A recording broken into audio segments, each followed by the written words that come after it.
हनुमंत ग्लानी मैनाक विनवित तू कृपाळ श्रीरामदूत अपेक्षित कादाशी. माऊलींना शरण जाऊन संत श्रोत्यांना शरण जाऊन आजच्या कथेचं कथाने सांगण्यास सुरुवात करत आहे. बघा आता हनुमंत बाप्पा आपल्या शेतीचं शुद्धी करण्यासाठी समुद्र पार करून चाललेला आहे. प्रत्येकाची शक्ती किती आहे, काय किती आहे, मी किती उडी मारतो, तो किती उडी मारतो, हे सगळं वानर सेनेचं झाल्यानंतर जंबुवंताने आपल्या हनुमंत बाप्पासाठी प्रोत्साहन केलेलं आहे. आणि आता हनुमंत बाप्पा पुढे चाललेले आहेत आणि पुढे चालल्यानंतर जी विश्रांती देण्यासाठी एक पर्वत आता वरती जाऊ लागलेला आहे आणि ती हनुमंत बाप्पा त्याच्यावरती सहस्र असं 10,000 आणि पुढंच उंच होत चाललेलं आहे. आणि आता त्याची कॅपॅसिटी संपल्यानंतर किंवा बाबा तो आता विनवणी करू लागलेला आहे की हनुमंत बाप्पा आता मी तुम्हाला विश्रांती देण्यासाठी आलेलो आहे आणि तुमचं जी काय चरणरज आहे ती माझ्या चरणाशी लागू द्या अशी विनंती ते आता मैना जी काय पर्वत आहे मैनाद्री पर्वत तो हनुमंत बाप्पाला करू लागलेला आहे. तुझा लागलिया चरण मी होईना ती पावन या लागे मी वाढलो गादान नाही अभिमान तुझची मज. तुझं जे काही चरण आहे ते चरण आता माझ्या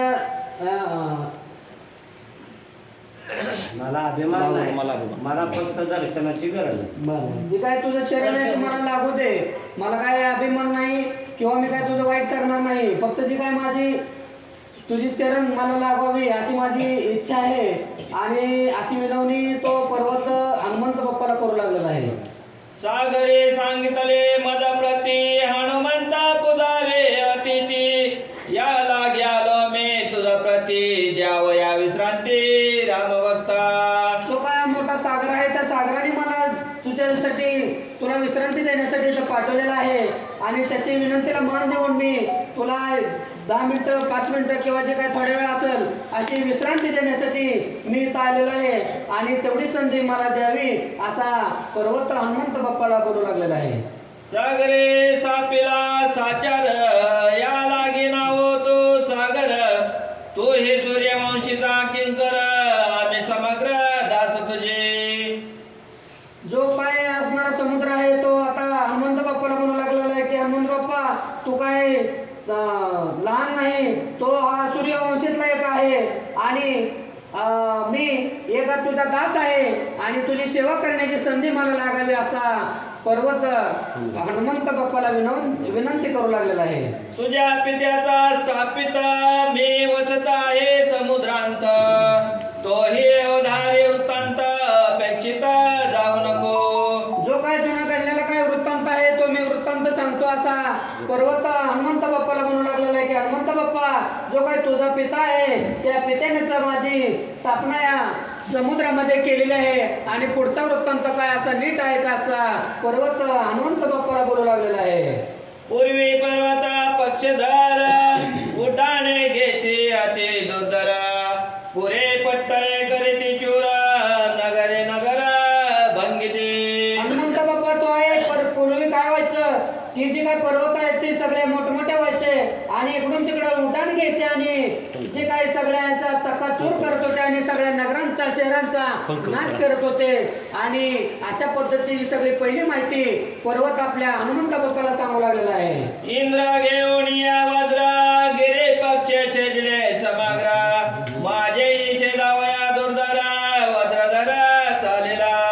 जो काय आता हे घात करण्यासाठी इंद्राने एक वज्र घेतलं आणि त्या वज्राने सगळा माझा घात केला आणि असा जो काही पर्वत आहे तो हनुमंताला सांगू लागलेला आहे.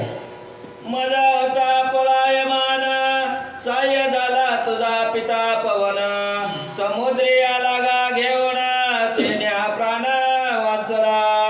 ते काय तिथूनचे मार वाचवण्यासाठी मी पळून जावं लागलेलो होतो आणि पळून जाता जाता जे काय तुझे पिता आहेत त्यांनीच माझा प्राण वाचवला आणि त्यांनी मला समुद्राच्या तळाशी आणून ठेवलं असा पर्वत हनुमंत बाप्पाला सांगू लागलेला आहे. तुझ्या पित्याचा स्थापित समुद्र माझे होत गुप्त येता जे कोणी हनुमंत विश्रांती तू वाढलो. हनुमंत बाप्पा तुझ्या पित्याने मला ज्यावेळेस समुद्रामध्ये दडवून ठेवलेलं होतं त्यावेळेस पासून मी समुद्रातच होतो आणि तो आता जे काय सीतेची शुद्धी करण्यासाठी चाललेला होता आणि तू थकला असशील, दमला असशील आणि त्यामुळे मी तुला विश्रांती देण्यासाठी तुला आराम मिळावा म्हणून मी आता वरती आलेलो आहे असं पर्वत हनुमंत बाप्पाला सांगू लागलेला आहे. ऐकोणी मैनांद्रीच्या वृत्तांता कृपेने सांगे निज कार्यता शोधावया श्रीरामकांता ते शीघ्रता मी जातो.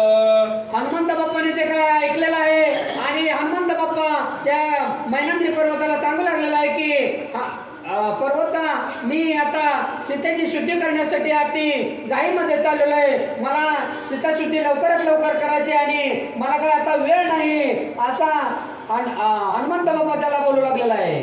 आधी असावे विश्रामता मग द्यावे विश्रांतता नामस्मरणे श्री रघुनाथा श्रमावस्था मद नाही. अरे माझ्या तोंडामध्ये प्रभू रामचंद्राचं सतत नामस्मरण चालू आहे आणि ते काय प्रभू रामचंद्राचं नामस्मरण असताना कसलाही थकवा येत नाही, कंटाळा येत नाही, आळस येत नाही आणि मला तर कधीच आळस येत नाही आणि मी प्रभू रामचंद्राची जी काही कांता आहे त्या सीतेची शुद्धी करण्यासाठी चाललेलो आहे त्यामुळे मला कसलाही आळस नाही असा हनुमंत बाप्पा बोलू लागलेला आहे. ज्याशी नाही नामे विश्वास त्याशी माझी श्रमा शोक त्रास श्रीरामाचा निजदास श्रमाचा लेश मज नाही. अरे त्यांच्या मुखामध्ये प्रभू रामचंद्राचं नाव नाही, त्याला त्या आळसाची चिंता, त्या थकलेल्याची चिंता, पण माझ्या तोंडामध्ये माझ्या प्रभूचं रामचिंतन